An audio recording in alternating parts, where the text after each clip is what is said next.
Hi, Matthew. So this is the intro to the lesson for Abraham's visitors. The other video has the main part of it, but I'll just be kind of dealing with your questions and answers here.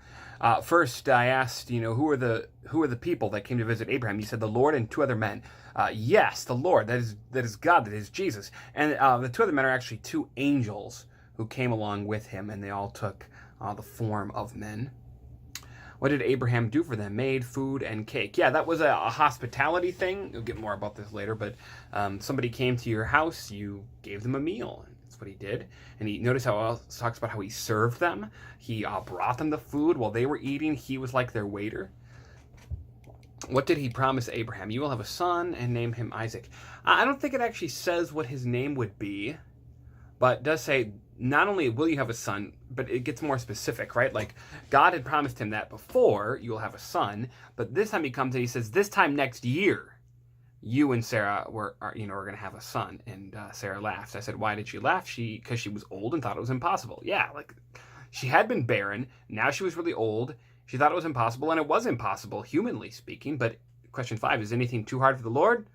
Why or why not? No, because he can make different weather and put messages in your head. Yeah, he can do anything. He created everything, right? I mean, he can do anything just by thinking it, just by speaking it, just by feeling it, wanting it. So, of course, nothing is too hard for the Lord. Did the promise come true? Yeah.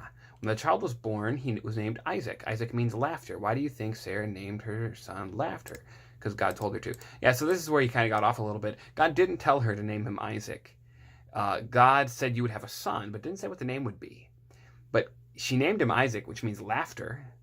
And by the way, the reason it means laughter, it's kind of funny. In the Hebrew language, is a very guttural language, meaning they have a lot of words that go, or they make noises like that. It's kind of weird, but and the word Isaac is a Hebrew name. We've changed it a little bit so that it sounds more English, but the original is Yitzchak. That's how it's said.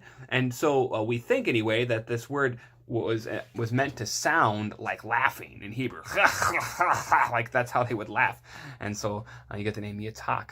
But anyway, she laughed because she had previously laughed when God said that she was going to have a son, and now she laughed with joy. I asked, what are some things that make you laugh? When my friends are funny and watch Forza Horizon 4 and Forza Horizon 3 fails. Okay, so some funny movies, I take it. And what other hard things has God promised to do for us? It died on the cross. Do any of these things make us laugh in any way? You said no. I would say yes. They make us laugh with joy. See, Sarah had laughed with mockery, with unbelief, but then she laughed with joy.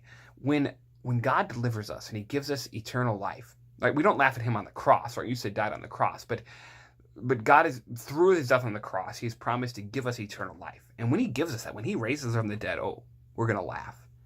There's a psalm that talks about this. It says, then our mourning was turned to laughing and our tears to songs of joy.